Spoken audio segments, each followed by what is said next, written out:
बहुत स्वागत। आप देख रहे हैं कहानी कुर्सी की। हम यहाँ विजय चौक पर मौजूद हैं, देश के संसद के बाहर। आज शुक्रवार है। आज पूरे देश भर में मस्जिदों के अंदर नमाज पढ़ी जाती है, मुसलमान जाते हैं और वहाँ आज तकरीरें भी करते हैं जो इमाम होते हैं वो लोग। और आज दो जगहों पर ख़ास तौर पर नजरें हैं। एक तो संभल, जहाँ पर यह मस्जिद और मंदिर का विवाद चल रहा है, हिंसा भी हुई, वहाँ पर दंगा हुआ। और दूसरा दिल्ली की जामा मस्जिद, जहाँ पिछले शुक्रवार को आपको याद होगा इमाम बुखारी ने एक भाषण दिया था। आज भी वहाँ भाषण उनका हुआ और आज वहाँ रो पड़े वो। और उन्होंने कहा कि छोटे छोटे लोग जो हैं देश का माहौल ख़राब कर रहे हैं, देश का मुसलमान प्रधानमंत्री की तरफ देख रहा है, हमारे हालात 1947 से बदतर कर दिए गए हैं, वो ये कह रहे हैं। कहा कि अब ये इन विवादों पर प्रधानमंत्री को रोक लगानी चाहिए। वो बात मैं आपको सुनवाऊँ उससे पहले ज़रा संभल का हालत आप आज देख लीजिए कैसी है। वहाँ नमाज हुई है, शांति से नमाज पढ़ी गई है, बहुत सख्त पहरा था पुलिस का, कोई ऐसी घटना नहीं हुई वहाँ पर। और ये भी वहाँ पर आदेश था कि भाई लाउड स्पीकर जो है इसकी आवाज़ परिसर के अंदर अंदर रहनी चाहिए। वैसे आदेश ये पूरे उत्तर प्रदेश में लागू है। योगी आदित्यनाथ ने कई महीने पहले आदेश निकाला था कि मंदिर हो चाहे मस्जिद हो, लाउड स्पीकर उतना ही बजे जितना उसकी आवाज़ बाहर ना आ पाए, अंदर केवल परिसर के अंदर अंदर तक की आवाज़ की इजाज़त है। और यहाँ संभल को लेकर खासतौर पर प्रशासन के लोगों ने देखा कि ये सुनिश्चित कराया कि ऐसा हो। हमारे सहयोगी अभय पराशर वहाँ पर थे, उन्होंने बात की ज़फ़र अली से।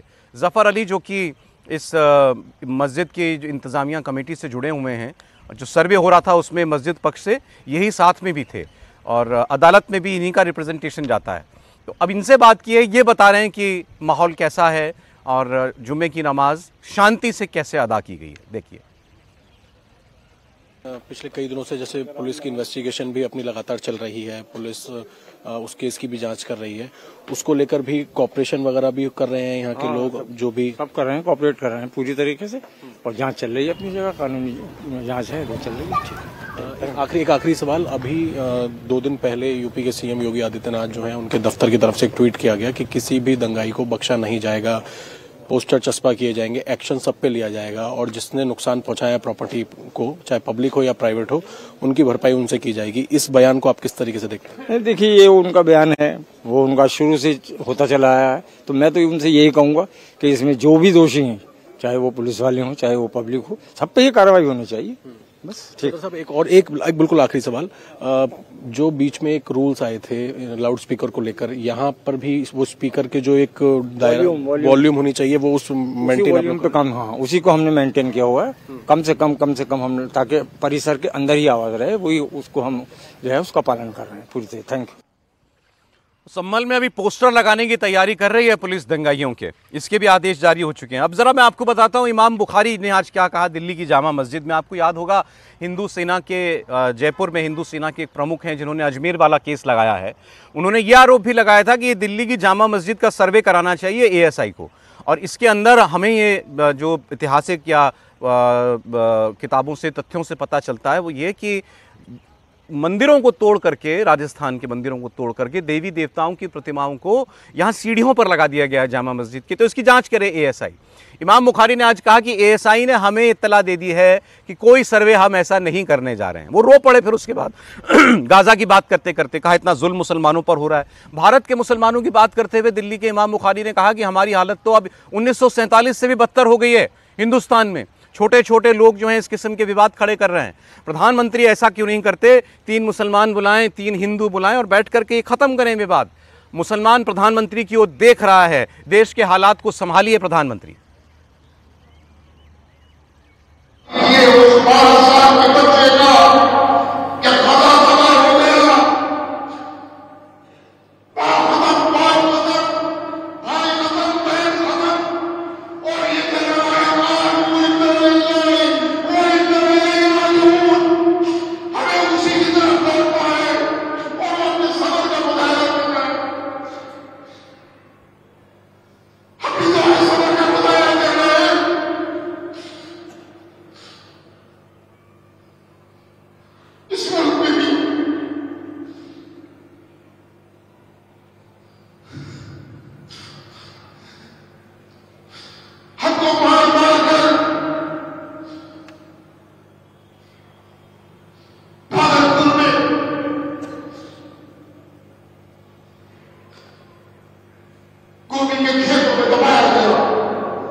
ये हैं दिल्ली की जामा मस्जिद के इमाम बुखारी।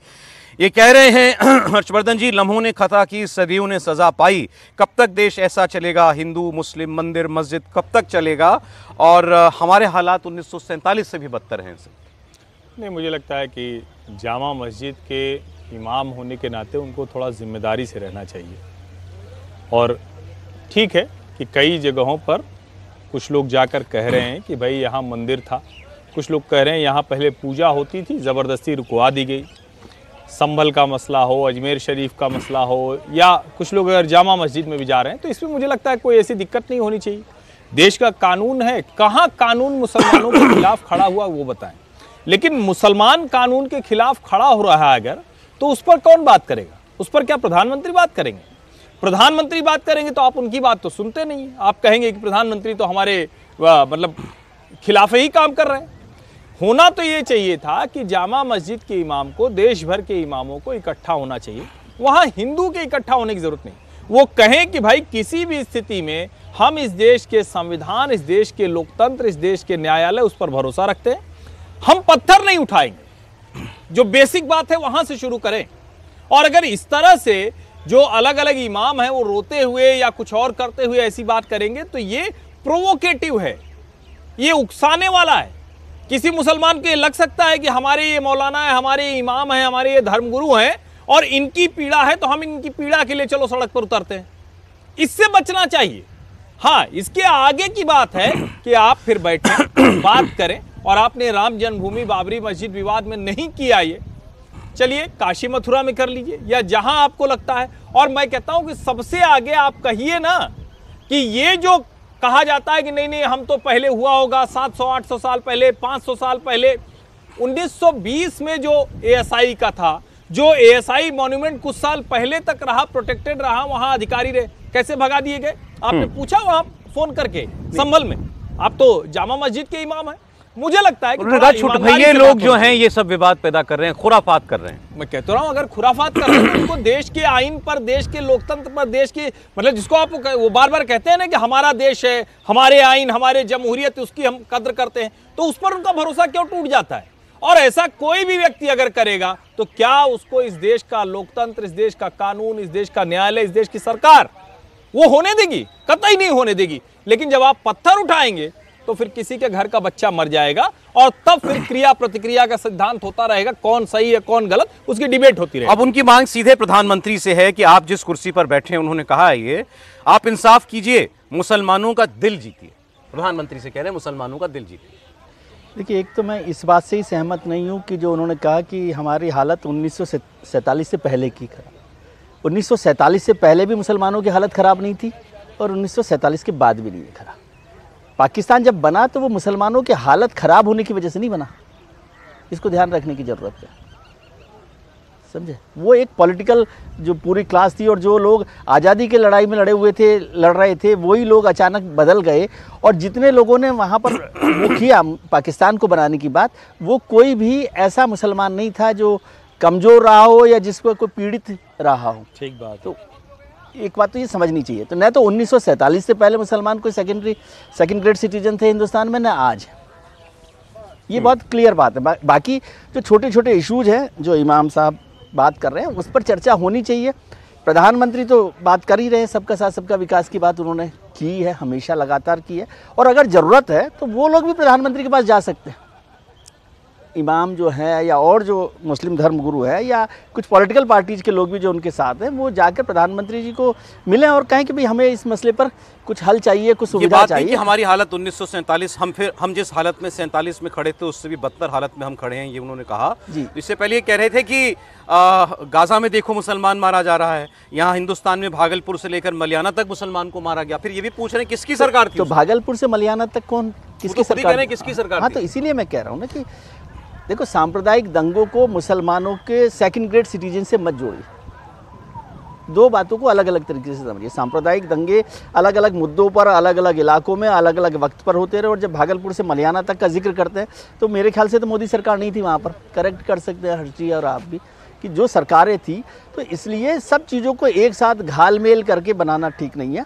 और प्रधानमंत्री की भी ज़रूरत लगती है इसमें दखल की, तो सब लोगों को मिलकर प्रधानमंत्री को एक रिक्वेस्ट करनी चाहिए या आग्रह करना चाहिए कि भाई इस पर बैठकर बातचीत की जाए कि क्या हो रहा है क्या नहीं हो रहा है। और जो छोटे छोटे मुद्दे हैं मैं उस पर सहमत हूँ कि इस तरह की बात नहीं होनी चाहिए। आरएसएस प्रमुख ने भी जिस तरह से कहा कि भाई हर जगह पर जाके शिव मंदिर मत ढूंढिए, तो अब इस पर यदि रोक लग सके तो बेहतर है कि उस पर काम किया जाए। पीएम साहब, आप 3 मुसलमान लो 3 हिंदू लो, बैठकर बात कीजिए और अच्छा माहौल बनाइए। ऐसा लगता है कुछ होने वाला है, क्या होने वाला है कोई नहीं कह सकता। देखिए, जिस बात का जिक्र इमाम बुखारी कर रहे हैं कि 3 हिंदुओं को बिठा दो, 3 मुसलमानों को बिठा को मामले का निपटारा करो, तो जो सुप्रीम कोर्ट ने भी बाबरी मस्जिद के समय कहा था कि आप आपसी बैठ के मामले को निपटाओ, तब क्या उस समुदाय ने माना था क्या कि नहीं हम देने को तैयार है? सुप्रीम कोर्ट का निर्णय हुआ, उसी के बाद उन्होंने माना।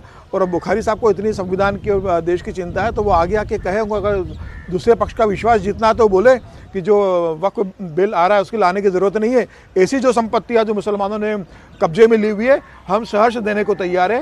ये संपत्तियों की सूची है जिस पर हमें लगता है कि दावा गलत है। ये हम संपत्ति राष्ट्रीय संपत्ति घोषित करके सरकार को वापस करना चाहते हैं। आप आगे आके बढ़िए, आप ओबीसी से पूछिए, जब ओबीसी और ओबीसी ब्रदर्स कहते हैं कि 15 मिनट के लिए पुलिस हटा दो, हम बता देंगे कि हम क्या लोग हैं, उस समय तो ओबीसी साहब से बुखारी साहब पूछते नहीं है।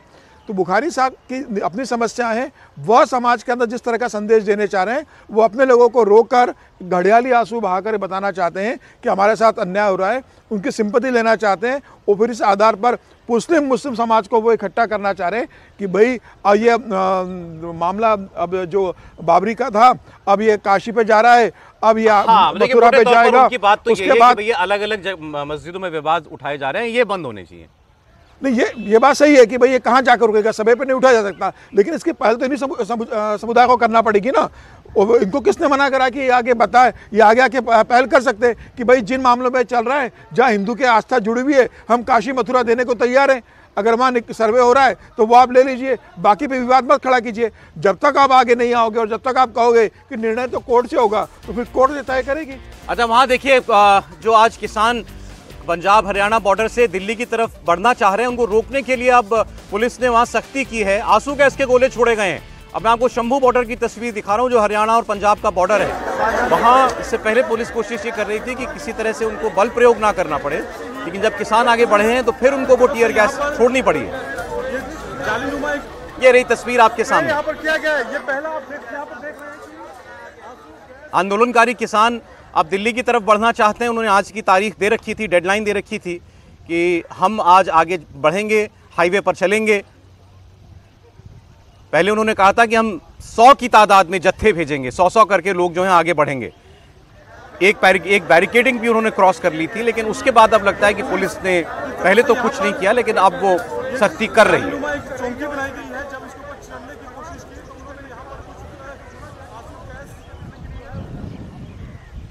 कि हम लोग पहले भी चर्चा कर रहे थे कि ये विवाद जो है महीनों से खड़ा हुआ है सामने और इसका कोई अंत होता हुआ दिखाई नहीं दे रहा। अभी सोचिए ये हाईवे कितने महीनों से बंद है। देखिए, इसमें ये भी तो है ना कि जब किसानों ने कहा तो भारत सरकार के 3 मंत्री इनसे मिलने के लिए 2 बार चंडीगढ़ गए। इन्होंने जो बात मान ली उसको भी ये उससे पलट गए।